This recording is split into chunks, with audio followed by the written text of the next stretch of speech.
Welcome to the Faithful on the Clock podcast, everybody. The show where I always aim to get your faith and work aligned. I'm your host, Wanda Thibodeau, and this week I'm breaking down the elements of a great pitch. Whether you're looking for a mentor or thousands of dollars in funding, I'll show you what you need to include to make other people interested. If you don't have a pencil handy to take some notes, go ahead and grab one.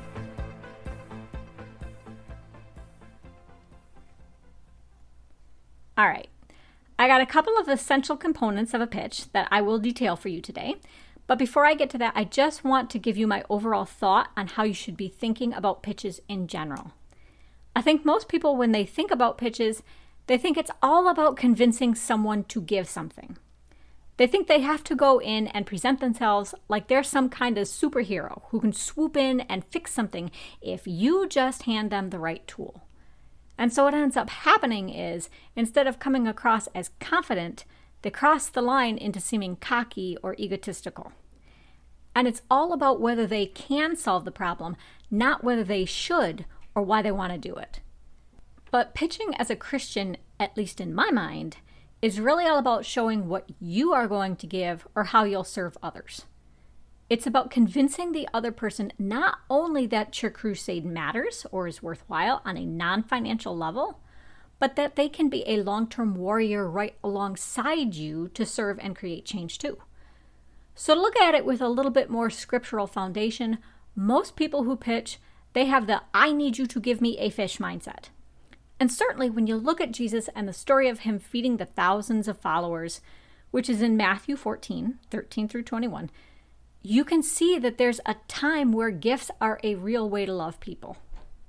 But we also see in Matthew 4, verse 19, that we're called to make disciples and teach about who God is. And I believe you absolutely can do that through your business ventures because there ought to be a spirit or calling behind those. So I want you to go into pitching with the idea that you are creating fishermen or making disciples along the way, okay? I want you to go in prepared to show them that you are a person of integrity with real purpose as you flesh out the elements I'm about to talk about. Okay, so the first thing that's essential to pitch is your history.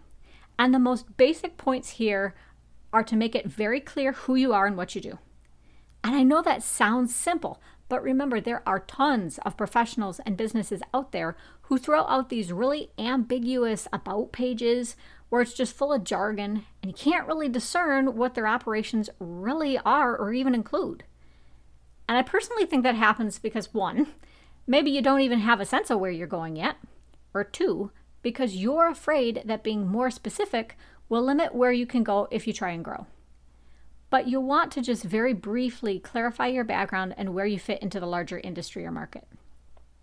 Now, once people have a few sentences about who you are and the kinds of things you provide, then you need to nail down the exact problem you want to solve for people. What's the gap or the need you see that you can do something about? And as you present that gap, you present your larger why that drives you to work and serve. But you'll want to be really careful here that you're hitting on the right thing. So let me give you a quick example. Let's say you notice that parents are they're stressed, they're tired, they're just overwhelmed all the time. And you see that they're struggling to stay organized and that lack of organization is interfering with their ability to really connect with their family and give themselves any kind of self-care. Now, you might say, well, the problem is the lack of organization. But what you're really trying to solve for the parent is the lack of connection. That's the real issue. And your why, your vision, is that these parents will be able to connect with others and themselves and not be so stressed. That's what you believe matters in terms of your ethics or your morals. So you create an organization app, okay? And if you're not careful, you might just focus on all the features that app has or how much it can handle. But if you're really thinking about it, your real focus in how you pitch or market yourself isn't the features. It's the calm you want for people. That's what you're really delivering. That's the real value. As an example here, and I don't know how many of you remember it, but there was an old Campbell's soup commercial where this snowman walks in out of the cold and he's shivering. And he takes off his scarf and stuff and he sits down and he starts eating some soup. And the soup warms him up and he starts melting. And you see that the snowman is really this little boy who had been playing outside. And that commercial pitch, what it really was saying to customers, it wasn't just the problem is your body needs fuel. It was you deserve to be warm and nourished. Come on in, relax. You'll be taken care of. And the final key there is that you want to find a way to make that larger why or belief relatable to whoever you're pitching.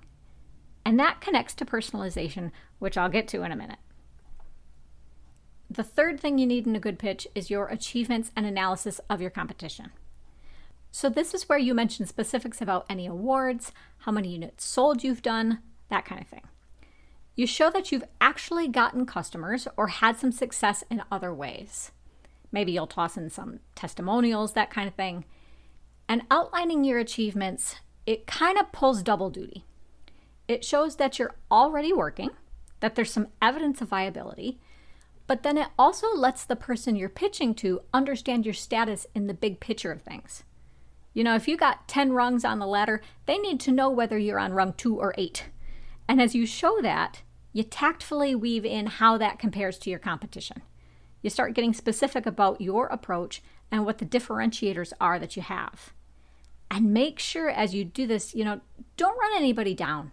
You don't need to do that. You just need to focus on your positives and make the case for why your solution is the preferable one, okay? Okay, so fourth. Now here's where you get to a specific ask.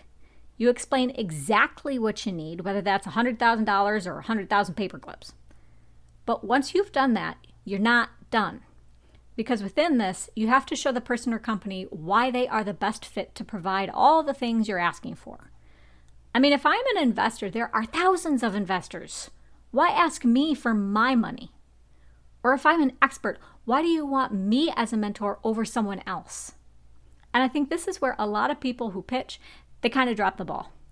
And it's a big shame because this is really where you get the chance to personalize the pitch. Remember how I said I'd come back to that? You get to show the person or company that you really do understand who they are and how they work. You get to kind of butter them up and say, you can help me in ways nobody else can. You're my top choice. And I don't know anybody who doesn't like to feel noticed or appreciated or irreplaceable. I don't know anybody who doesn't like to hear somebody else talk about them or laud what they've done. So it's a chance to appeal to their emotions and the need they naturally have to be validated. And you shouldn't waste that. You just have to be honest in the reasons you give them for why you chose them over others. And along the way, and this is important, be clear about what they are going to get back. And sometimes, depending on the circumstances, that might not even be money. Maybe it's the chance to build their legacy with you. Maybe you have a great network they'd benefit from, or they need a skill you'd be willing to teach. But the bottom line is people are much more likely to say yes to a pitch if they feel like they're going to end up better off than when they started. So fifth, you want to present details of potential problems along with risk mitigation. And again, back to that superhero idea, the objective here isn't just to list out a bunch of things that could go wrong and show how awesomely you'll tackle those issues. Because yes, people will want to see you can manage through problems and protect their investment. But more broadly, they're looking to see how you think in the way you mitigate those risks. They want to see whether you're really thinking critically and can juggle a lot of puzzle pieces. That's really going to sell them, because if you can do that, if you've got a thorough grasp of the big picture you're in on what can happen, then you're better able to put unexpected issues into a broader context and make better decisions. The sixth thing your pitch needs is plenty of facts and figures. And a lot of these will be in your competitor analysis or where you're laying out your status, but they can be anywhere. Some people even like using stats as a lead or a hook. The rule here is just keep it relevant. Don't just throw things in to sound smart. Throw things in because they actually support the point you're making. And again, this ties to the previous point about mitigating risk and the big picture. People tend to be comforted by specifics because specifics are concrete. They're predictable or reliable. And investors and other professionals, they trust their gut, but they're not stupid either. and they'll do the math as they try to make decisions. They're going to want solid evidence of what to do, and they lean on facts and figures to do that. The additional benefit of including these elements is that when you pull in external sources, you get to lean on the authority of your source. So even if you feel like a nobody, even if you're a total noob in your field, you still can present yourself very confidently by referencing other reputable people or organizations. So what's the last thing your pitch needs? Gratitude. And don't be quick here to just say thanks for the opportunity and then bail.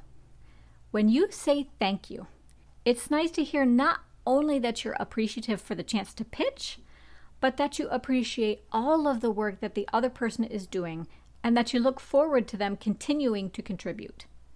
And the idea here is that you want to plant the seed that your relationship isn't just the pitch.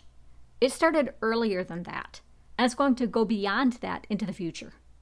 So you're showing the other person or company you have a longer-term value and that you understand that there's a privilege involved in how they're going to keep influencing and shaping you. So those are the key ingredients for a pitch.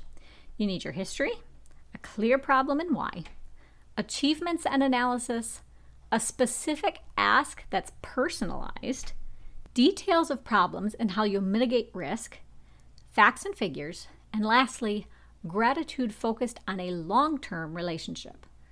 And of course, all of this has to be very clean. Make sure you don't have typos or that you worked out technical kinks and that you're delivering the pitch materials to the right person.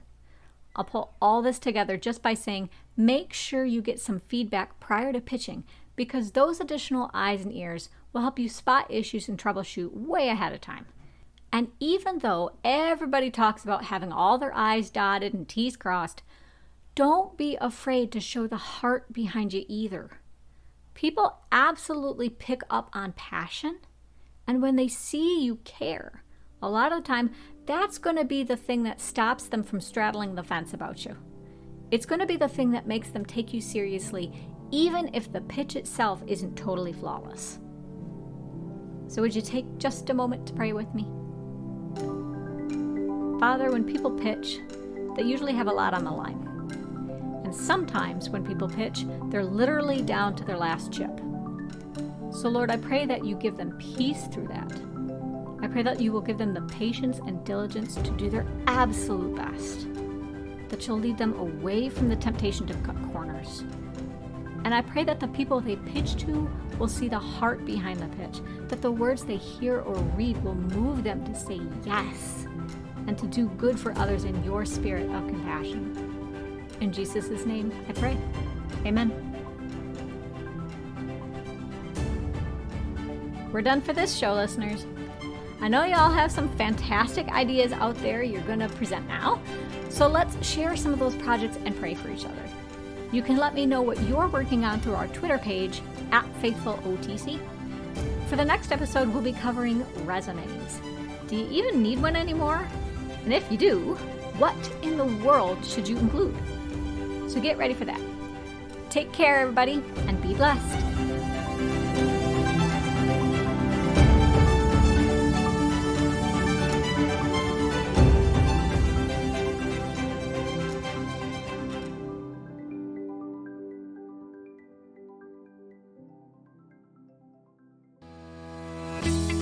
Like what you heard and want even more great Christian business content? Head on over to patreon.com/faithfulonthe-clock to become a supporting member for the show. You'll get access to options like early episode access, bonus episodes, videos, Bible studies, curated articles, and more in a tier plan that's right for you. Show your support for this podcast, and remember, enormous change can start with you.